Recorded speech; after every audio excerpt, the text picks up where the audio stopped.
पुणे में Swargate bus depot में महिला के साथ रेप करने वाले आरोपी को गिरफ्तार कर लिया गया है। आरोपी दत्तात्रेय रामदास गाडे को पुणे पुलिस ने शिरूर तहसील से गिरफ्तार किया है। आरोपी को पुणे अहमदनगर बॉर्डर से पकड़ा गया। मामले की शिकायत राष्ट्रीय मानवाधिकार आयोग के सामने भी की जा चुकी है।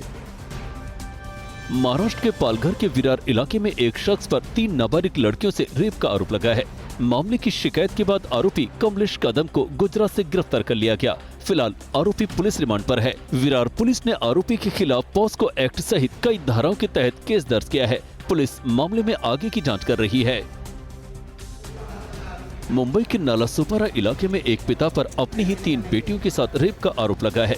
पीड़ितों में 2 नाबालिग हैं। खुलासे के मुताबिक आरोपी पिछले 7 साल से इस घिनौनी वारदात को अंजाम दे रहा था। आरोपी की बड़ी बेटी के शिकायत के बाद पुलिस ने उसे गिरफ्तार कर लिया है। आरोपी के खिलाफ रंगदारी, फायरिंग और हत्या जैसे केस पहले से दर्ज हैं।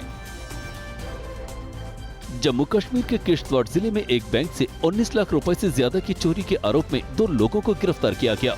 गिरफ्तार आरोपियों से मिली जानकारी के आधार पर चोरी की गई करीब 14 लाख रुपए की रकम बरामद कर ली गई है। बाकी रुपयों की बरामदगी के लिए तलाश जारी है। आरोपियों ने 3 फरवरी को बैंक में चोरी की वारदात को अंजाम दिया था। हरियाणा के सोनीपत में 2 गैंग के बदमाशों ने एक दूसरे पर ताबड़तोड़ फायरिंग की। गोलीबारी में गोहना गांव के दीपक की मौत हो गई, जबकि उसका साथी मनदीप गर्दन भी गोली लगने से घायल हो गया। मनदीप का रोहतक पीजीआई में इलाज जारी है। सूचना मिलने पर कई थानों की टीम, क्राइम ब्रांच और एसटीएफ की टीमें मौके पर पहुंची और मामले की जांच शुरू कर दी है।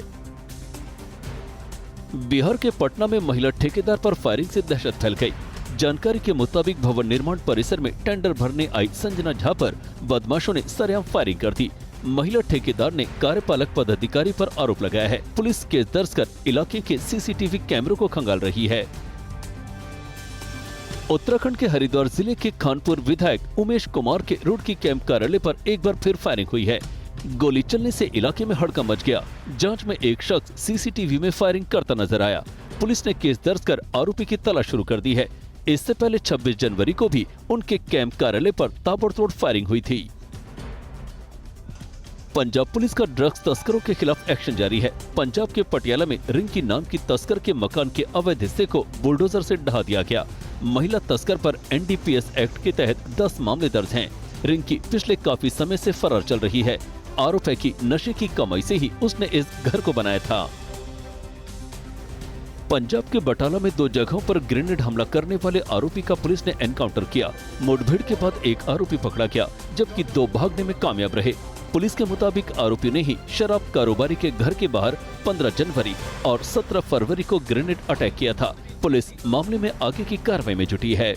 और वहीं सेफ दिल्ली को लेकर कैसे गृह मंत्री अमित शाह एक्शन में आ गए हैं। राहुल गांधी का असम प्लान क्या है, बर्फीले तूफान ने कैसे दहशत मचाई है, आप देखिए देश टॉप 9। गृह मंत्री अमित शाह ने दिल्ली में कानून व्यवस्था को लेकर आज बड़ी बैठक बुलाई है। बैठक में पुलिस कमिश्नर और सभी स्पेशल कमिश्नर मौजूद रहेंगे।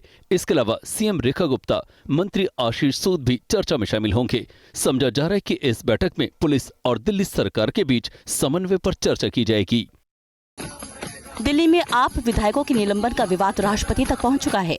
हंगामे के बीच पूर्व सीएम आतिशी ने राष्ट्रपति मुर्मू को चिट्ठी लिखी है। चिट्ठी में मिलने का समय मांगा गया है। चिट्ठी में लिखा है कि विधायकों को विधानसभा में न घुसने देना लोकतांत्रिक मूल्यों के खिलाफ है। बाबा साहेब अम्बेडकर और भगत सिंह की तस्वीर हटाने का मुद्दा भी चिट्ठी में उठाया गया है।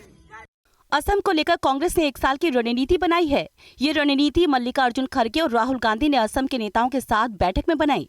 तय किया गया कि गौरव गोगोई को असम की कमान सौंपी जाएगी। गोगोई हिमंता से आर पार की लड़ाई की तैयारी करेंगे। असम में अगले साल चुनाव हैं। सीएम योगी ने महाकुंभ में तैनात पुलिसकर्मियों के साथ भोजन किया। महाकुंभ में उनकी मेहनत के लिए सीएम ने उनकी तारीफ की। पुलिसकर्मियों को यूपी सरकार की तरफ से 1 हफ्ते की छुट्टी और 10,000 का बोनस देने का ऐलान किया गया है। पुलिसकर्मियों को उनके काम के लिए मेडल और प्रशस्ति पत्र से भी सम्मानित किया जाएगा। ममता बनर्जी ने पश्चिम बंगाल में बीजेपी पर चुनाव में गड़बड़ी करने की साजिश का आरोप लगाया है। ममता ने कहा कि बंगाल में एजेंसियां भेजी गई हैं। मतदाता फोटो पहचान पत्र पर बाहरी लोगों के नाम लिखे जा रहे हैं, जिससे यहां के लोग वोट न डाल पाएं। वहीं बीजेपी सांसद सामिक भट्टाचार्य ने ममता पर तुष्टीकरण की राजनीति का आरोप लगाया। बीजेपी नेता उमा भारती ने पंडित नेहरू की उद्योग नीति की सराहना की और एमपी के सीएम मोहन यादव को इसे अपनाने की सलाह दी है। उमा भारती ने कहा कि देश में 2 विकास मॉडल रहे हैं, एक पंडित नेहरू और दूसरा महात्मा गांधी का। दोनों मॉडलों को बैलेंस करके अपनाना चाहिए। उमा भारती उज्जैन में महाकाल के मंदिर में दर्शन करने आई थी। हिंदी भाषा पर तमिलनाडु के सीएम स्टालिन के पोस्ट पर रेल मंत्री अश्विनी वैष्णव ने पलटवार किया। वैष्णव ने कहा कि सीएम स्टालिन समाज को बांटने का प्रयास कर रही हैं। उन्होंने राहुल गांधी पर भी सवाल उठाया। स्टालिन ने अपनी पोस्ट में कहा था कि यूपी और बिहार कभी भी हिंदी हार्टलैंड नहीं थे। हिंदी ने कई क्षेत्रीय भाषाओं को निगल लिया है।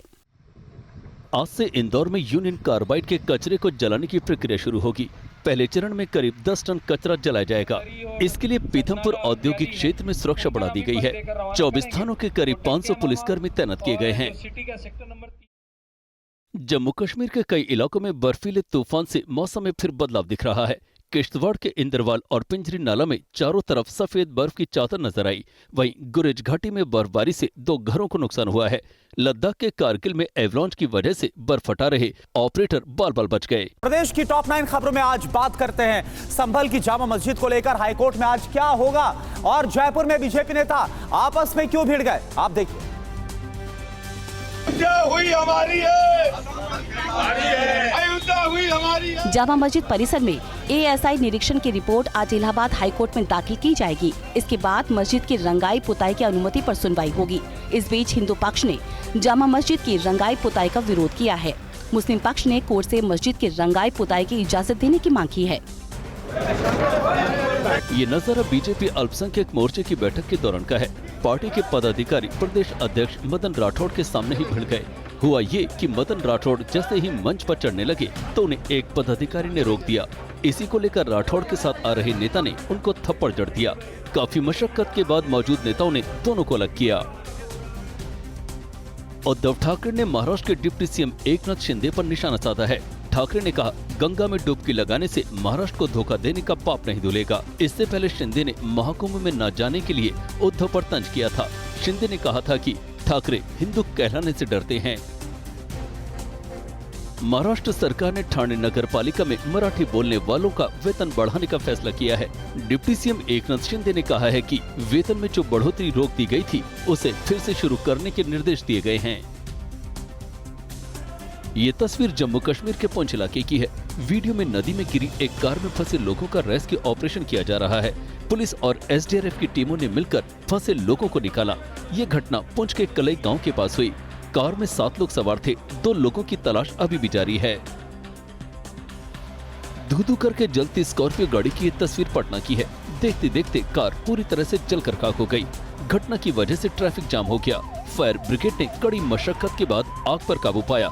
आग से कोई हताहत नहीं हुआ है। सूरत के कपड़ा मार्केट में आग बुझाए जाने के बाद की ये तस्वीर है। कहीं कहीं धुआं निकल रहा है।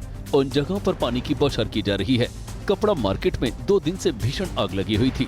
आग में 500 करोड़ रुपए के नुकसान की आशंका है। 800 से अधिक दुकानें जलकर खाक हो गई हैं। हिमाचल प्रदेश के लाहौल स्पीति में भारी बर्फबारी की वजह से सड़कें बंद हैं। जिले को मनाली से जोड़ने वाला NH3 भी बंद कर दिया गया है। वहीं कुल्लू में भी रविवार तक येलो अलर्ट जारी किया गया है। कई इलाकों में बर्फबारी और बारिश होने की संभावना है। हिमस्खलन होने की भी आशंका जताई गई है। जमीयत उलेमाए हिंद के सदस्यों ने संभल हिंसा में मरने वालों के परिजनों से मुलाकात की। मुलाकात के दौरान पीड़ित परिवारों को 1-1 लाख की आर्थिक मदद दी गई। जमीयत उलेमाए हिंद ने कहा कि गरीब परिवारों को रमजान में मदद के लिए ये पैसे दिए गए हैं। इससे पहले जमीयत 5-5 लाख की मदद इन परिवारों को दे चुका है।